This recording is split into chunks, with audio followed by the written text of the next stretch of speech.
શહેરના karaoke club દ્વારા રેસ્કો સ્થિત વાસ્તવિક ઓડિટોરિયમ ખાતે સંગીત સ્પર્ધાનું આયોજન કરવામાં આવ્યું। વડોદરા શહેરે સંસ્કારી નગરીની સાથે સાથે કલાનગરી તરીકે પણ પોતાની આગવી ઓળખ ધરાવે છે। વડોદરા શહેરના ઘણા કલાકારો આજે વિવિધ મનોરંજન ક્ષેત્રે શહેરનું ગૌરવ વધારી રહ્યા છે।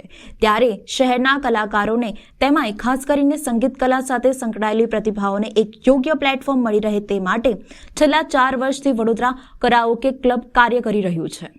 આજે આ ક્લબ સાથે 114 જેટલા ગીત સંગીત કલાકારો સભ્યો તરીકે જોડાયેલા છે।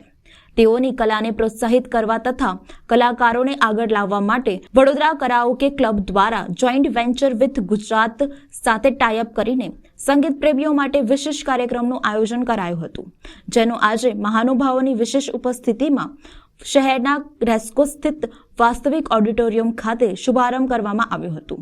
આ કાર્યક્રમમાં રજીસ્ટ્રેશન થયેલા 114 સભ્યો પૈકીના 56 જેટલા કલાકારોએ ભાગ લીધો હતો અને સોલો તથા ડ્યુઅલ ગીતો રજૂ કર્યા હતા।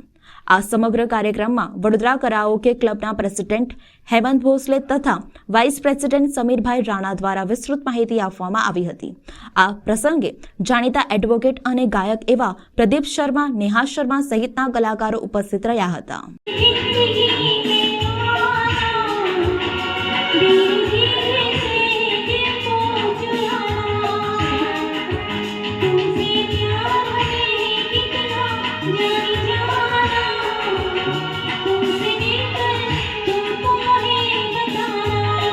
વડોદરા કરાઓકે ક્લબ નામનું છેલ્લા 4 વર્ષથી એક સંસ્થા અહીંયા વડોદરામાં મોટા પાયે કામગીરી કરી રહી છે, જેને આજની તારીખમાં 114 મેમ્બર છે।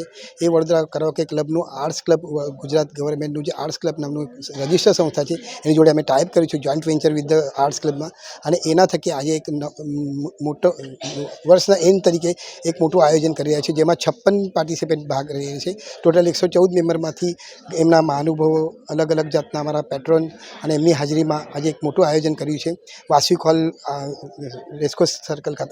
અને એ આયોજન થકી હું પ્રેસિડેન્ટ હેમંત ભોસલે અને વાઇસ પ્રેસિડેન્ટ શ્રી સમીરભાઈ રાણા અમે બંને મળીને એક મોટું આયોજનનો વિચાર કરી રહ્યા હતા કે જે આજે થઈ રહ્યું છે એની બાબતમાં એક મોટો પ્રોગ્રામનું આયોજન કર્યું છે। સરસ રીતે બધા પાર્ટિસિપન્ટ સારું પરફોર્મ કરી રહ્યા છે, એમને જાણવા મળે છે, સમજવા મળે છે અને શીખવા પણ મળે છે। સાથે સાથે એમના પ્રોગ્રેસ થકી એ પોતે હવે પ્રોફેશનલ તરીકે પણ કામગીરી કરી શકે એવા લેવલ સુધી પહોંચવાનું તૈયારીમાં છે। અમારા બધાનું મોટા મહાનુભાવોનું પણ એમાં માર્ગદર્શન અને ઘણીવાર અમે વર્કશોપ વગેરે પણ ચલાવીને એમને અલગ અલગ જાતની ટ્રેનિંગ પણ આપી રહ્યા છે। Thank you very much.